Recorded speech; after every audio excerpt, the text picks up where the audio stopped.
अर्जुन एकाग्र हैं, बाकी सबको सब दिखता है, किसी को मछली दिखती है, किसी को कुछ दिखता है, अर्जुन को सिर्फ आंख दिखती है मछली की। तुम्हारा सिलेक्शन पता है क्यों नहीं हुआ? उसने कहा क्यों नहीं हुआ? तुम्हारा सिलेक्शन इसलिए होने हुआ कि ईश्वर ने तुम्हें शायद किसी इससे बड़े काम के लिए नियत किया है। जो अपने से बाहर निकला उसको सारा संसार मिला, और जिसने मरना सीखा उसको ही जीने का। कृते में दक्षिणे हस्ते जयो में सव्याहिता। अगर कार्य अर्जुन तेरे सीधे हाथ में होगा तो विजय तो तेरे उल्टे हाथ में आ जाएगी। वतन की रेख मुझे एड़ियां रगड़ने दे, मुझे यकीन है पानी यहीं से निकलेगा। एकाग्र होना क्या है? खुद से बात करना। भाई देखो, आधे आधे एक तिहाई बनना चाहते हो, एक तिहाई क्रिकेटर बनना चाहते हो, थोड़े से हीरो बनना चाहते हो, थोड़ा सा गाना गाना चाहते हो, थोड़े से अच्छे बेटे बनना चाहते हो, थोड़े से अच्छे प्रेमी प्रेमिका बनना चाहते हो, थोड़े से अच्छे विद्यार्थी बनना चाहते हो। इसमें का कुल मिला के आखिर में कुछ नहीं बन पाते। मेरे जीवन में जब हिंदी की कविता के साथ जीने का समय आया इंजीनियरिंग से फरार होकर, तो मेरी बहन ने मुझसे पूछा, हमारे समय में जब माँ बाप समझाते तो ऐसे नहीं समझाते थे कि जैसे ये जोशी साहब काउंसलिंग कराते हैं आपकी, कि एक मैडम बैठ जाती हैं, एक वो बैठ जाते हैं, वह आप क्या करना चाहते हैं, किसमें रुचि। ना, हमारे तो पिताजी डायरेक्ट समझाते थे, और उसमें पिताजी का आध्यात्मिक, मानसिक, हार्दिक और शारीरिक चारों प्रकार का बल लगता था। कोई मुझसे कहता है कि साहब माँ के पैर के नीचे जन्नत होती है, पिताजी के पैर के नीचे क्या? मैंने कहा जूता। उन्होंने जब मुझे समझाया और वो हार गए कि नहीं मैं तो कविता पढ़ूंगा, बीए करूंगा, तो मेरी बहन जो मुझसे बड़ी है, प्रोफेसर है वो, जिसने मेरा नाम विश्वास कुमार से कुमार विश्वास किया बाद में, उसने मुझसे पूछा तू करेगा क्या कविता करके, जिंदा कैसे रहेगा? तो मैंने उसको कहा कि हाँ जिंदा रहूंगा आराम से, क्योंकि हिंदुस्तान तो बड़ा आस्तिक देश है, जिसके दरवाजे पे 2 भजन गाऊंगा वही सुबह खाना खिलाएगा, शाम को खाना खिलाएगा। और ये ऐसा नहीं था कि हास्य में कहा गया था, ये मजाक में कहा गया था, ये कृत संकल्प था अंदर से कि अगर ऐसी भी कभी स्थिति आई तो ऐसा कर लेंगे। कहीं 4 बाद लाइन सुनाएंगे, एक गीत सुनाएंगे, आदमी सुबह का खिलाएगा, दूसरे गांव जाके दूसरा सुनाएंगे, वो खिलाएगा, कोई कपड़े सिलवा देगा, जीवन चल जाएगा। कम से कम तृप्त रहूंगा कि जो चाहता था वो कर रहा हूं, कविता लिखनी थी लिख रहा हूं, साहित्य पढ़ना था पढ़ रहा हूं। यह है एकाग्र भाव। अर्जुन एकाग्र हैं, बाकी सबको सब दिखता है, किसी को मछली दिखती है, किसी को कुछ दिखता है, अर्जुन को सिर्फ आंख दिखती है मछली की। इसलिए द्रोणाचार्य अपने पुत्र से भी अधिक प्रेम करते हैं उन्हें, और इस बात की टीस महाभारत के हर समकालीन पात्र को है कि गुरुवर द्रोण अर्जुन से इतना प्यार क्यों करते हैं। आपको भी लगता होगा कि फलां वाले सर इस बच्चे को ज्यादा प्यार करते हैं, इसकी तरफ ज्यादा है, ऐसा नहीं है। वो किसी के प्रति भेदभाव नहीं है, वो केवल इतना है कि एकाग्र कौन है, क्योंकि दुनिया में केवल 2 ही परंपरा हैं जो अपने से आगे बढ़ने पर खुश देखती हैं सामने वाले को। एक पिता अपने पुत्र को आगे जाते हुए देख के गर्व से ऊंचा हो जाता है, और एक गुरु अपने शिष्य को बड़ा होते हुए देखकर गर्व से प्रसन्न हो जाता है। और एक बात और ध्यान रखिएगा, असफलताएं केवल यह सिद्ध करती हैं कि सफलता का प्रयास पूरे मन से नहीं हुआ। हमारा सबसे सफल भारत का एक विश्व नागरिक कौन है जिसे हिंदुस्तान जाति, धर्म, पॉलिटिक्स, दक्षिण उत्तर से बढ़कर जिसे प्रेम किया है आज तक गांधी के बाद? देखिए आप, बिना कहे नाम निकलता है एपीजे अब्दुल कलाम। इस देश ने अद्भुत प्रेम किया उनसे, और उनके जीवन में एक क्षण आया कि वो आत्महत्या कर रहे थे। वो देहरादून गए एनडीए सेलेक्ट होने के बाद, पैसे नहीं थे दक्षिण से, रामेश्वर से देहरादून जाने के, तो उनकी एक विवाहित बहन थी, उसने अपने जेवर बेच दिए, पर उस जेवर से भी एक ही तरफ का किराया मिल सकता था। तो कलाम साहब ने अपनी बहन से कहा कि चिंता मत करो, मैं 200% सेलेक्ट होऊंगा, और उसके बाद तो फौज मुझे रख लेगी और मैं आपके लौटा दूंगा पैसे। लेकिन वहां सिलेक्शन नहीं हुआ।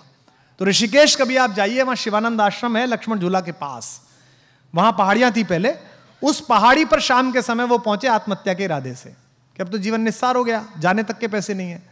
वहां शिवानंद स्वामी जी टहल रहे थे, उन्होंने देखा कि युवक घूम रहा है, बड़ा विक्षिप्त सा, बड़ा परेशान सा। उन्होंने पूछा बेटा यहाँ आओ, क्या बात हो गई? तो वो कहने लगे, मुसलमान व्यक्ति, हिंदू साधु, राजनीति करने वाले लोग सुने।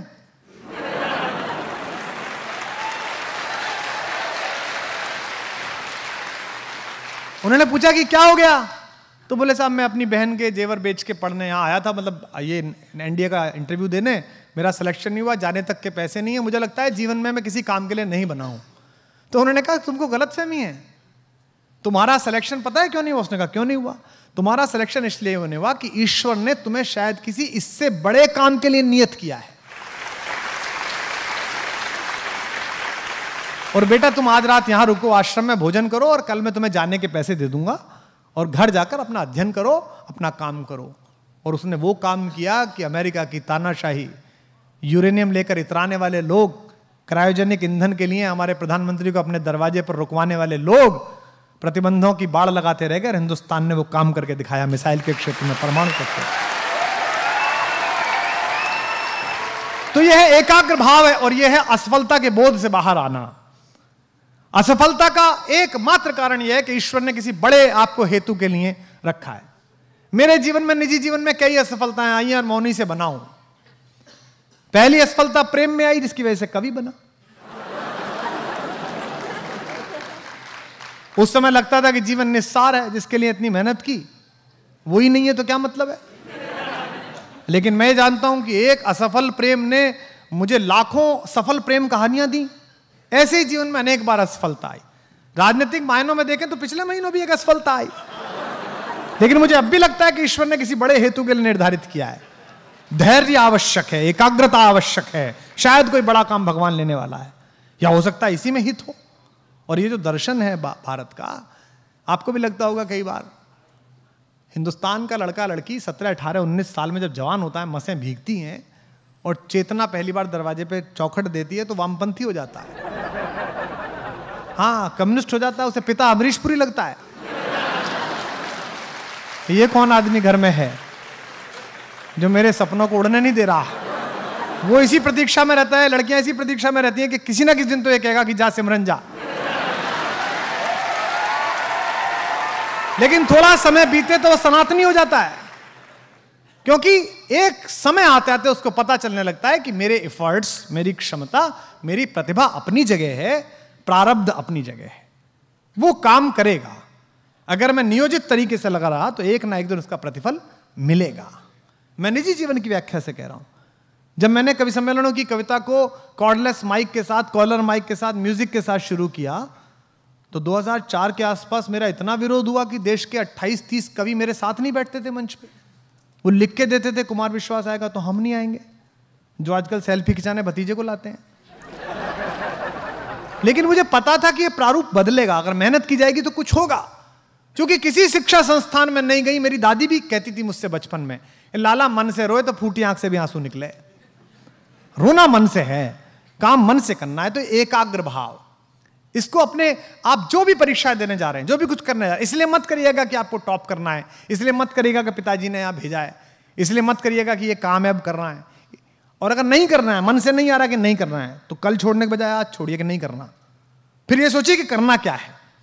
जैसा मैंने बताया ना, द्विज होने का अर्थ यह कि मेरे जीवन का उद्देश्य क्या है, मैं पैदा क्यों हुआ हूं। मतलब पैदा हुए और आप यूं ही, अकबर इलाहाबादी हमारे एक शायर थे, इलाहाबाद हाई कोर्ट में जस्टिस थे वो, उनका एक बड़ा अच्छा शेर है कि क्या कहें अहबाब वंशजों, हमारे आने वाली पीढ़ियों, क्या कहें अहबाब। किसी ने पूछा चाचा आपने क्या किया, तो उनका शेर था कि क्या कहें अहबाब, क्या कारे नुमाया कर गए, क्या हमने एग्जीबिशन लायक काम किया, बताने लायक काम किया। और काम बताया अगली लाइन में, क्या कहें अहबाब, क्या कारे नुमाया कर गए, बीए करी, नौकर हुए, पेंशन मिली, फिर मर गए। ये क्या हुआ भाई आपका?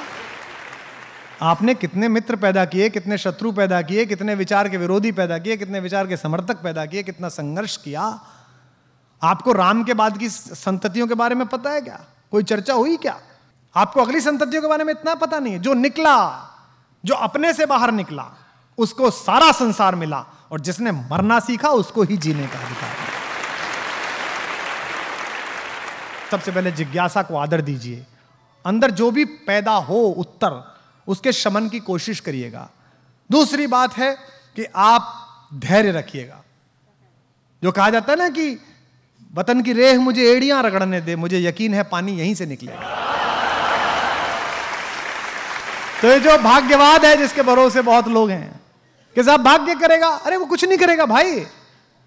ये पाप का आवरण है, भाग्यवाद आवरण पाप का और शस्त्र शोषण का, जिससे रखता बचा भाग दूसरे जन का। ये भाग्यवाद क्या है? ये स्वयं को बचाने की, आलस्य की उद्घोषणा है। ये हो जाएगा, भगवान जी क्या करेंगे? अरे आप पहले करोगे। धर्मो रक्षति रक्षिता, धर्म उसकी रक्षा करता है जो अपनी रक्षा करता है। आप जब अपने स्वधर्म की रक्षा करोगे तब ईश्वर नाम की जो भी शक्ति इस कायनात में मौजूद होगी, प्रकृति नाम की शक्ति होगी, उसकी पॉजिटिविटी जागेगी कि यार बड़ी मेहनत कर रही है बच्ची, बड़ा मेहनत कर रहा है बच्चा, इसको आशीर्वाद देते हैं और वो सुयोग का फल मिल जाएगा आपको। आपसे जो ईश्वर करेगा, वहां फलाने वाले पे चढ़ाई आए 5 रुपए, उसकी जोत बोल दी, उसका ये बोल दिया। और जितने असफल लोग बैठे हैं इस परिसर में, बहुत सफल लोग बैठे हैं राजनीति में, व्यवसाय में, अपने कामों में। याद करके देखिए जिस समय आप सफलता के लिए संघर्ष कर रहे थे कितने पुखराज पहने थे, कितने बाबाओं की जोत मनाई थी, कितने यज्ञ किए थे। मैंने तो नहीं किए भाई, एक भी चीज नहीं पहन सकता था मैं, चप्पल ही थी वही पहनना था। उपलब्धि आ गई तो 5 आदमी आ गए, ये पहनो आप, ये करो आप। तो कई बार उनका मन रखने के लिए, चाहे माँ हो, चाहे पत्नी हो, बहन हो, आदमी कर लेता है। लेकिन ये सब जितना भी नियामन है भाग्य का, ये पुरुषार्थ से है। सबसे पहले कृते में दक्षिणे हस्ते जयो में सव्याहिता। अगर कार्य अर्जुन तेरे सीधे हाथ में होगा तो विजय तो तेरे उल्टे हाथ में आ जाएगी। उल्टे हाथ से पकड़ना मुश्किल होता है। तो अगर कार्य तुम्हारे सीधे हाथ में होगा तो ये मध्य प्रदेश पीएससी और यूपीएससी आपके चरणों में आ जाएगी। लेकिन उसके लिए एकाग्रता अर्जुन वाली चाहिए। न्यूजीलैंड में एक यूनिवर्सिटी है, विक्टोरिया विश्वविद्यालय, मैं वहां बोलने के लिए गया था। तो मैंने वहां बोला, वहां चाइना के लड़के भी थे, वियतनाम के अलग अलग शोध करते हुए विद्यार्थी। तो मैंने उनसे बोला कि भाई हमारे यहाँ तो मोटिव ऑफ लाइफ है, जीवन के जो उद्देश्य हैं वो 4 हैं, धर्म, अर्थ, काम और मोक्ष। तो मैंने बताया कि धर्म ये है कि आपको पता हो कि मुझे करना क्या है, शरीर का धर्म क्या है, आपका धर्म क्या है। ये हिंदू मुस्लिम नहीं, ये तो अभी 5,000 साल पुरानी कवायद है। मनुष्य, एक बात और ध्यान रखना, अचानक याद आ गई, मनुष्य 8 लाख वर्ष से पृथ्वी पर है और धर्म की अवधारणा 5,000 वर्ष की ज्ञात है हमारी। अगर इस 8 लाख वर्षों को 24 घंटे के जीवन में ढालो, मनुष्य की आयु 24 घंटे करो, तो धर्म के नाम 5 सेकंड आते हैं। और इस 5 सेकंड के चक्कर में हमने 23 घंटे 55 मिनट 55 सेकंड बर्बाद करके रख रखे हैं। सारा काम इसी में लगा रखा है हमने। तो ये जो धर्म, अर्थ, काम, मोक्ष, धर्म क्या है? शरीर का धर्म है। शरीर माध्यम खलु धर्म साधनम। रात को आप सोए, सुबह को आप शौच के लिए गए, ये शरीर का धर्म है। ये शरीर का पहला धर्म है कि जब शरीर में नेचुरल कॉल आए तब आप उसे निवृत्त होने के लिए जाएं। आपको आश्चर्य होगा कि भारत में, अमेरिका में लोग हंसते हैं। अमेरिका में जो डॉक्टर होता है उसके पास कोई जाता है और वो कहता है साहब मुझे कॉन्स्टिपेशन की समस्या है, तो डॉक्टर कई बार हंस के कहता है आर यू इंडियन? क्योंकि भारत में इसलिए हुआ कि शौच की व्यवस्था ठीक नहीं थी। मैं प्रधानमंत्री का आभारी हूं, केवल उनके कार्यकाल नहीं, अगला जिसका भी कार्यकाल हो और जितने भी कार्यकाल हों, 10-20 वर्ष इस देश में स्वच्छता अभियान, शौचालय की बात होनी चाहिए, तब जाके कुछ देश में हो पाएगा। अमेरिकियों को नहीं हो रहा, इंग्लैंड वालों को नहीं हो रहा, क्योंकि उनके यहां सदा उपलब्ध है, पहले दिन से बना हुआ है। हमारे यहां ये कि नहीं, सुबह ब्रह्म मुहूर्त में कर लो, क्यों? उजाला हो जाएगा गांव में। तो पहला है धर्म। दूसरा है अर्थ। अर्थ का मतलब पैसा नहीं, अर्थ का मतलब है जीवन का अर्थ क्या है, इस जीवन का करना क्या है। कुछ को प्रशासनिक सेवा में जाना है, कुछ को सेना में जाना है, और जो अर्थ है जीवन का उसके हिसाब से आपकी जाति है। यहां बैठे होंगे ब्राह्मण परिवार के लोग, वैश्य परिवार के लोग, दलितों के वंशज, वंचितों के वंशज, आदिवासियों से आते हुए लोग। यह मत समझना कि खानदान से मिला हुआ विरुद्ध तुम्हारा विरुद्ध है। यह जोशी हो जाने से जोशी नहीं है कि जोशी हम पैदा हो गए तो हम तो ब्राह्मण हो गए, नहीं। कर्म की विधान है। भगवान ने कहा अर्जुन से, चातुर्वर्ण मया सृष्टि गुण कर्म विभागशः। हे अर्जुन, 4 वर्णों में बटी हुई मेरी सृष्टि गुण और कर्मों के विभाजन पर है। अगर आप शिक्षा लेने का काम करते हो तो आप किसी धर्म और जाति को, आप ब्राह्मणत्व का संस्कार जी रहे हो। अगर आप देश के दुश्मनों से, बाह्य और आंतरिक दुश्मनों से युद्ध करते हो, रक्षा करते हो, तो आपका क्षत्रिय संस्कार है। अगर आप देश की व्यवस्था बनाते हो तो आप दलितों के साथ हो जिन्होंने इस देश की व्यवस्था बनाई है। अगर आप अर्थव्यवस्था में भाग लेते हो तो आप वैश्य और कवणिक का काम कर रहे हो। ये जो वर्ण व्यवस्था थी, हालांकि बहुत लोग नहीं मानते, ना माने कोई दिक्कत नहीं है, लेकिन ये बड़ी वैज्ञानिक थी। तो दूसरा हुआ धर्म, धर्म अर्थ, और तीसरा हुआ काम, जिस पर बातचीत करने से भी पूरा विश्व डरता था, उसकी व्यवस्था हमने बनाई। और वो काम केवल सेक्स नहीं है, वो काम है डिजायर। एको हम बहुश्यामः। वेद क्या कहता है? एक हूं, बहुत होना चाहता हूं। मनुष्य की क्या इच्छा है? आपने पढ़ा था बायोलॉजी में, अमीबा गोल वाला, वो बीच में से कट गया, फिर 2 हो गए, फिर कट गया, फिर 3 हो गए। ये क्या है? एको हम बहुश्याम है, मैं एक हूं, बहुत होना चाहता हूं। और इसी के कारण ये व्यवस्था बनी। भगवान बुद्ध के समय जब बुद्ध दर्शन चला और बुद्ध ने कहा जीवन दुख का मूल है, और ऐसी स्थिति आ गई कि अधिकतम लोग भिक्षुक होने लगे। उस समय दक्षिण से एक विद्यार्थी चला, एक तपस्वी चला आद्य शंकराचार्य नाम का, जिसने केवल एक दंड लिया और यात्रा की और इस पूरे भारत को दोबारा जीवित किया और कहा कि नहीं, एको हम बहुश्याम, अगर जगत सत्य है, ब्रह्म सत्य है, तो जगत भी सत्य है। तो तीसरी चीज है काम, जिसको सामान्य रूप से हम वात्स्यायन का काम शास्त्र समझ लेते हैं, हम सेक्स एजुकेशन समझ लेते हैं। सेक्स नहीं है वो, सेक्स तो उसका एक छोटा सा पार्ट है। जैसे बहुत सारे हमारे साथी जो है बच्चे योग को जो है वो सुबह सुबह होने वाली फूफा समझते हैं कि इस नाक से नया, इस नाक से गया, योग हो गया। ये योग का एक सामान्य अंग है। ये योग की जो 8 प्रक्रिया हैं उनमें से एक है ये प्राणायाम, जिसको लोग लिए घूम रहे हैं कि ये योग है। योग नहीं है, योग कर्म में कुशलता योग है। गीता में भगवान ने कहा है कि अर्जुन ने पूछा योग क्या है, तो उन्होंने कहा कर्म, योगः कर्मशु कौशलम। मैं फिर वहीं आ गया एकाग्रता पर, जो मैं आपसे कह रहा था भाइयों, छोटे भाई बहनों, जो एकाग्रता है कर्म की वो योग है। मेरे पिताजी प्रोफेसर एंड रिटायर हुए, 85 वर्ष के हैं, उन्होंने पीएचडी कराई है। हम जैसों को मूर्खों को ज्ञान देने की कोशिश की है, ले नहीं पाए हम पूरा। और मैं अक्सर देखता हूं कि वो अपने बगीचे में जो घर में बना हुआ है उसमें सुबह ही सुबह सिद्धांत वो करते रहते हैं निराई विराई पौधों की। और बहुएं जो प्रोफेसर हैं, यूनिवर्सिटी में पढ़ाती हैं, IFS हैं, मेरी भाभियां, वो चाय लेके सुबह सुबह जाती हैं। मैंने एक दिन देखा कि वो उससे पौधे से बात कर रहे हैं। वो कह रहे हैं अच्छा तो श्रीमान जी आपकी जड़ यहाँ निकल आई, ओहो हो, आप तो बहुत फजीता करोगे, चलिए आपको एक नया गमला देते हैं आज हम। और उसको लेके वो बात कर रहे हैं। मूर्ख थोड़ी है कि पौधे से बात करेंगे, कर्म की कुशलता के साथ कर रहे हैं। वो खुरपी लगाना, उसमें खाद डालना, पानी लगाना, उसे भी टालने दे काम की तरह। उन्हें किसी ने नहीं कहा, उनके बेटे पुत्रवधुओं की इतनी आय है, इतना पैसा है कि वो 10 माली रख लें, लेकिन वो खुद कर रहे हैं क्योंकि वो कर्म में कुशलता है। याद करके देखिए आपने आखिरी बार ऐसा कौन सा काम किया था जिसमें आप इतने एकाग्र थे कि आपको आवाज नहीं सुनाई दी। बहुएं जाती हैं, पापा जी चाय ले लीजिए, उन्होंने सुनी नहीं, पापा जी चाय ले लीजिए। फिर तीसरी बार में हाँ बेटा, अच्छा बेटा रख दो, तब उन्हें समझ में आई कि चाय पीनी है, क्योंकि वो उससे संवाद कर रहे हैं। और अगर उन्होंने मन से संवाद किया है तो मन से वो पौधा सुन भी रहा होगा। मुझसे पूछा था एक विदेशी विद्यार्थी ने कि साहब ये क्या कहानी है आपके यहाँ कि मीराबाई ने जहर पिया वो बच गई। तो मैंने कहा अगर ये आस्था है कि ये जो मुझे भेजा है ये भगवान कृष्ण ने अमृत भेजा है, अगर अंदर इतनी पात्रता है तो दुनिया के हर जहर को अमृत होना ही पड़ेगा। दुनिया की हर केमिस्ट्री को नतमस्तक होना ही पड़ेगा।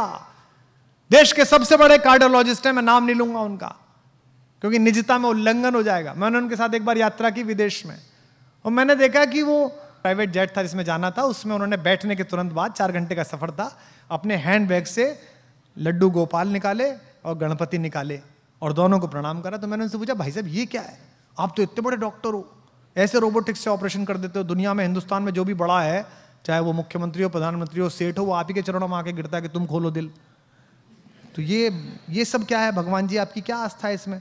तो उन्होंने मुझे कहा कि देखो मैंने बहुत ऑपरेशन किए हैं और मैंने अनेक बार ऐसा देखा कि सब कुछ ठीक था, कोई प्रॉब्लम ही नहीं थी, और मुझ जैसा डॉक्टर था और पूरी बैटरी डॉक्टर्स की लगी हुई थी और मैं कुछ नहीं कर पाया, मेरे सामने से आदमी निकल गया। और कई बार मैंने ऐसा देखा कि आदमी ऐसा है कि इसको तो कोई नहीं बचा सकता, मुझ जैसे 650 लग जाएं, और मैंने कुछ नहीं किया, बस कोशिश शुरू की थी कि वो आदमी बच गया। तब मुझे पता लगा कि मुझसे और मेरे ज्ञान और मेरी क्षमता प्रतिभा से भी ऊपर कोई ताकत है जो दुनिया को चलाती है, जो दुनिया के बारे में तय करती है। तो ये है जीवन का अंतिम मोक्ष, ये काम के बाद का मोक्ष है। जीवन के 4 हेतु हमने तैयार करे।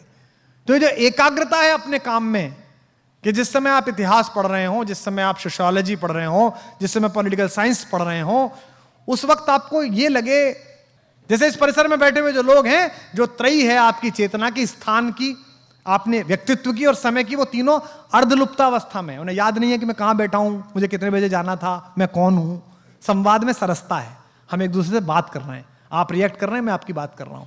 तो आप जब पढ़ें, जब पढ़ने के लिए बैठें, तो इतनी समरसता जिस दिन आ जाएगी, उस दिन ये पब्लिक सर्विस कमीशन का रिजल्ट नहीं है, ये प्रोडक्ट नहीं है, ये बाई प्रोडक्ट है।